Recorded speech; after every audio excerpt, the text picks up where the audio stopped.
Wah, alangkah indahnya kalau negara kita semua warganya itu sehat-sehat semua. Apalagi kita udah ditantang olahraga dari berbagai negara. Ya, sepak bola Indonesia itu sudah ditantang dan disumbangkan 18 gol. Kita nyumbang. Ke gawang Nyumbang, kita ya, apa-apa. ke gawang kita. Iya, tapi kan kita nyumbang, Iya, baik. ke gawang kita. Tapi kita bales. 2. Tapi itu sesuatu yang memang kita harus dukung terus. Berarti kita memang harus banyak sekali lebih menggiatkan olahraga ini. Kita akan berikan fakta prestasi sepak bola Indonesia. Silakan Esti. Yang pertama untuk sepak bola Indonesia, faktanya adalah prestasi sepak bola Indonesia di SEA Games. Indonesia itu pernah menjadi juara SEA Games tahun 1987 dan juga membawa pulang medali emas pada tahun 1991, menang dengan Thailand 4-3 dan Piala Asia tahun 2007 setelah berhasil mengalahkan Bahrain 2-1.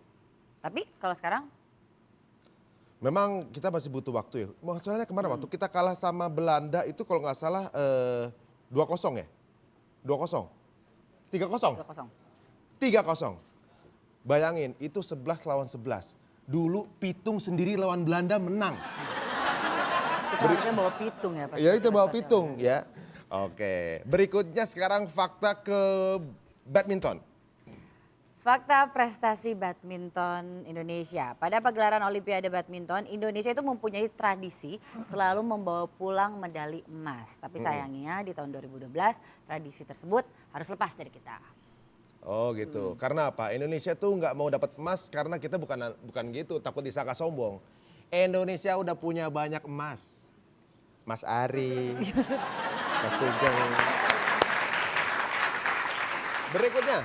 Fakta prestasi basket Indonesia. Pada tahun 2012, klub Indonesian Warriors menang di kejuaraan basket antar negara Asia Tenggara, yaitu Asian Basketball League atau ABL. Tapi pada tahun 2013 Indonesia sudah tidak bisa lagi menjuarai pertandingan tersebut. Tapi di tahun sebelumnya kita pernah menjuarai. Iya, kalau gitu langsung saja kita akan ngobrol lebih dalam mengenai perolahragaan Indonesia. Kita datangkan ini adalah seseorang yang mengetahui banyak mengenai olahraga dan juga multimedia bahkan sampai komputer. Luar biasa. Inilah dia Menteri Pemuda dan Olahraga Indonesia, Bapak Roy Suryo. Di dadaku Garuda kebanggaanku, ku yakin hari ini pasti menang.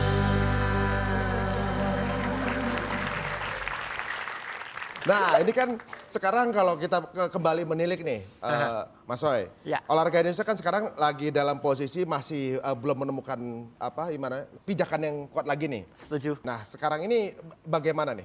Insya Allah ya kita harus akui bahwa kita baru saja berada dari titik nadir. Semua cabang olahraga harus kita akui. Dan itu tidak terlepas dari kondisi sosial dan politik juga. Ya pemerintahannya banyak berganti, otomatis perhatian pada bidang olahraga juga kurang. Fokus jadi ya? Nggak fokus. Hampir semua cabang. Tadi fakta-fakta yang sudah diungkapkan saya tidak menampik dan itu benar. Cuman sekarang kita nggak perlu lihat ke belakang, kita harus berani lihat ke depan. Ya, bulu tangkis oke, sekarang sedang dalam tahap mau take off kembali. Sepak bola betul kalau dikatakan bahwa kita kebobolan sampai dengan hitungan kemarin sampai dengan 18. Jadi sebenarnya mereka Tapi gini, kenapa yang saya mau bilang Mas Ari? Alhamdulillah di tengah-tengah itu kita punya prestasi membanggakan ya. Sepak bola usia 14 kita itu masuk final kejuaraan dunia U14 dan hanya kalah adu penalti. Dia. luar biasa. Iya. Kita tunggu berapa tahun ya? Ya, nggak usah lama dan saya ada di sana. Jadi saya sengaja nggak nonton Liverpool itu karena saya ngiringin anak-anak ke Swedia sana. Jadi kita ke sana dan ya saat kita ngobrol ini ya ini juga di tengah-tengah persiapan tim yang mau berangkat untuk ke MU Junior. Cuman ya ini tolong juga dikawal nih. Jangan sampai udah kecilnya berprestasi nanti sampai usia 17 atau sampai usia 18 mereka nggak dipakai lagi oleh pemain yang senior atau oleh PSSI yang senior. Tapi kalau ngomongin soal PSSI, bagaimana tanggapan Mas Suryo soal kisruh PSSI dan juga uji tanding propaganda itu? Kisruh PSSI dengan dukungan masyarakat dan ya tentu dengan ridho dari Allah Subhanahu wa taala ya. Alhamdulillah sudah bersatu. Semua tim yang tadi saya sebut ya. Bagaimana kemudian nanti langkah selanjutnya? Sekarang tinggal kita ini mau bangkit atau enggak gitu ya.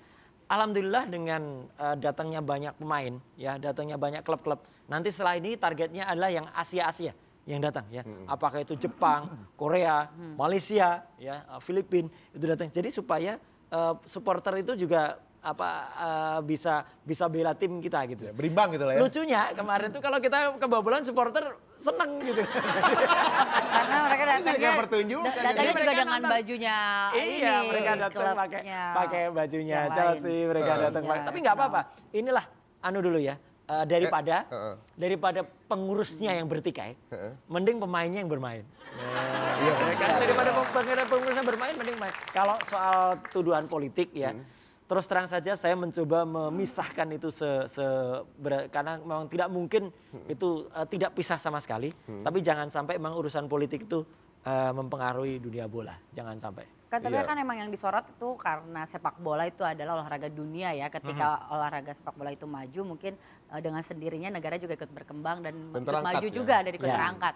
Tapi apakah cabang-cabang olahraga lain itu kayaknya merasa ditinggalkan juga? Seperti Enggak. pencak silat itu kan sempat menurun, tapi jago kandang malah ada yang bilang kayak gitu. Enggak. Saya sudah coba rata ya sekarang. Tadi saya sebut bulu tangkis juga ya mulai naik kembali.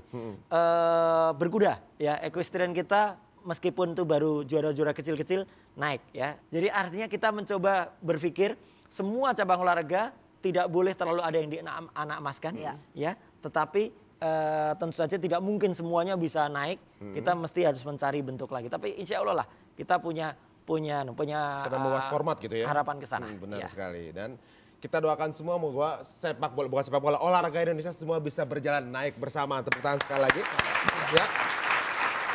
Sekarang kita akan buka beberapa papan info yang telah kita miliki di sini. Nah, ini dia. Ini ada sesuatu fakta yang berbeda. Ya. Ini dari Mas Roy sendiri. Ya. Walau dibilang jadul, paskibraka harus dipertahankan. Yes. Belakangan ini sepertinya paskibraka menjadi sesuatu yang dibilang vintage. Vintage. Old Padahal school. dulu prestis banget ya untuk menjadi Kalau seorang dulu kayaknya masuk tuh, paskibraka lu bangganya minta ampun walaupun gitu. dari yang kulitnya warnanya putih bening jadinya ledeng banget dijemur. Ini tiba-tiba keluar statement ini atas dasar apa? Apa karena waktu dulunya Mas Roy juga seorang Mantan paskibraka. pengibar bendera juga? Atau Tidak sampai karena tinggi saya tidak mampu. Loh ini terus terang saja, saya tuh nggak pernah nutup-nutupi kalau Loh, emang saya. itu sampai ke tinggi? Oh iya dong, ada Ukur, persyaratannya. Syaratnya tinggi, Cowok itu minimal 175. tapi seleksinya apakah cuma tinggi? Enggak juga Oh kan? enggak. Seleksinya cukup panjang. Heeh. Jadi tiap daerah, mulai dari level sekolah-sekolah di kecamatan, kabupaten, provinsi itu selain tes baris berbaris, tes kedisiplinan, psikologis dan lain sebagainya, mereka yang terpilih, yang terkirim ke Jakarta, yang saya buka pelatihannya beberapa waktu yang lalu, itu adalah putra-putri terbaik dari 33 provinsi. Dan tahun ini insya Allah bendera merah putih yang dikibarkan, ya nanti setiap saat kan ada bendera pusaka yang dulu dijahit oleh Bufat, ya, dan itu hanya mengiringi. Kemudian ada bendera duplikat. Nanti setiap bendera duplikat yang sudah dikibarkan di istana dan disaksikan oleh presiden, setiap tahun bendera duplikat itu akan dibikin baru, tapi begitu diturunkan dari istana, bendera yang ini diserahkan kepada daerah. Jadi tiap daerah tuh punya bendera yang pernah dikibarkan di Jakarta, pernah dikibarkan di depan Oh, presiden. jadi kebanggaan tersendiri. Kebanggaan tersendiri bagi daerah-daerahnya. Jadi artinya kita ada sesuatu yang kita berikan sentuhan baru. Saya juga kemarin memberikan materi tentang sejarah bendera pusaka itu sendiri, sejarah kemerdekaan. Bahkan saya nanti juga akan memberikan materi tentang IT kepada mereka. Jadi mereka ini, adik-adik ini, duta belia ini diberikan wawasan tidak hanya soal baris baris disiplin, tapi ada soal cyber banner, soal karena mereka akan ke luar negeri, mereka soal teknologi informasi dan lain sebagainya. Oh jadi bukan melulu hanya ngurusin bendera aja, tapi Enggak, mereka tetap memiliki enggak. kemampuan lain. Persis doang. Persis. Yang dipilih juga orang-orang yang apa namanya? Iya, secara pendidikan dari juga 33 bagus. provinsi itu kan hanya satu cowok, satu cewek. Berarti kalau sampai ada pengibar bendera nasional, itu adalah seseorang yang terbaik dari seluruh Indonesia. Persis. Oke, kita berikan semangat. Ini akan menjadi sebuah pacuan untuk setiap sekolah di Indonesia akan mengirimkan salah satu orang-orang terbaiknya. Dan ini akan ibaratnya dengan memacu seperti itu akan membuat semua orang untuk menjadi lebih baik. Mudah-mudahan saja ya. Waduh, luar biasa sekali perbincangan kita dengan Pak Roy Suryo ini. Banyak sekali sebenarnya hal yang masih kita akan bahas, masih kita akan garap karena perbincangannya seru sekali. Tapi saya butuh 2 episode seperti itu. Kita ada mungkin kata-kata penyemangat terakhir dari Mas Roy Suryo untuk Atau para mungkin ada masyarakat gambar yang Indonesia. mesti diteliti dari gambar itu pasti. Oh itu asli. Oh asli itu. Iya. Asli. Asli tanpa rekayasa. Asli. ya. Itu kalimat lama dulu. Ini kan dulu, ini sebenarnya rekayasa, ini udah gak ada lagi sekarang ya. Waduh, itu gol kemarin rekayasa bukan gol-gol itu? Yang satu rekayasa. Oh, satu rekayasa, satu rekayasa. rekayasa. Enggak gini, kita ingat bahwa Presiden selalu berkata ya, SBY selalu berkata dari Sabang sampai Merauke, dari Pulau Miangas sampai Pulau Rote. Ya kata-kata besar lainnya dimiliki oleh Bung Karno, Ya. Presiden pertama kita. Ya, beri aku 10 pemuda dan aku akan goncang dunia. Ya, sekarang dari Paskibraka itu setidaknya ada 66 pemuda. Ya, harusnya kita bisa goncang dunia. Iya, luar biasa. Semangatnya udah ada, tinggal kita cari orang-orangnya ya. Terima kasih Pak Roy Suryo Ya. sudah datang ke Terima tempat kasih. kita. Tepuk tangan sekali buat Pak Roy Suryo. Kita doakan yang terbaik untuk persepak bolaan atau juga olahraga Indonesia. Mungkin ada yang akan diingatkan Hesti? Kita mau ingatkan untuk para followers kita, ajak teman-temannya untuk follow. Yang ada di sini langsung follow ke @tunightshow_net karena kita punya goal tersendiri. Kita mau olahraga yaitu olahraga renang di Bundaran HI kalau sampai 50.000. Jangan bilang-bilang sama Pak Menteri ya kalau kita mau. Nanti gak dapat izin. Nanti gak dapat izin ya kalau gitu ya. Dan kita ingatkan sekali lagi, jangan cuma komplain melulu. Tanya diri sendiri, udah ngasih apa buat negara? Baru kita bisa lakuin yang terbaik buat negara Indonesia. Tepuk tangan sekali lagi buat Indonesia. Sebagai penutup, inilah dia. White Shoes and the Couples Company.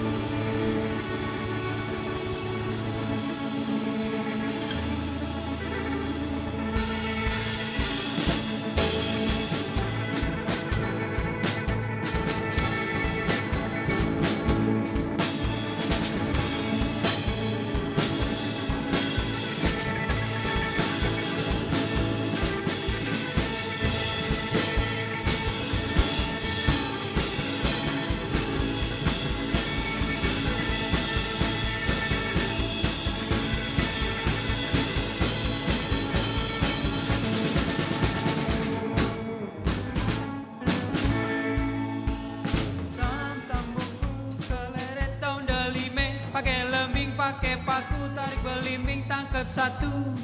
Tam buku seleret ondalime, pakai lembing, pakai paku, tarik belimbing, tangkap satu. Tam buku seleret tahun delime, pakai lembing, pakai paku, tarik belimbing, tangkap satu. Mimi dondelime di sele batu. Kalau abang telat ke rumah, abang kena palang pintu.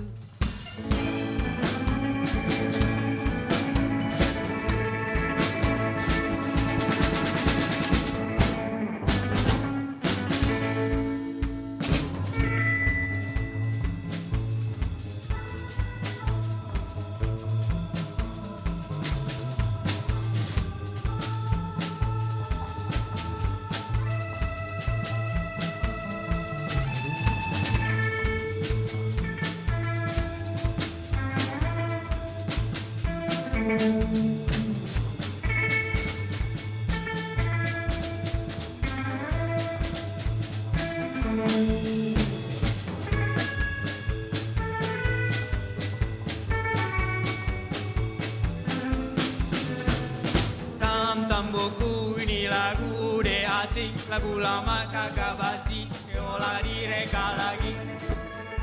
Tam buku ini lagu de asik, lagu lama kagak basi, diolah direka lagi. Tam buku ini lagu udah asing, lagu lama kagak basi, diolah direka lagi. Tam buku ini lagu de asik, lagu lama kagak basi, diolah direka lagi. Tam buku ini lagu udah asing, lagu lama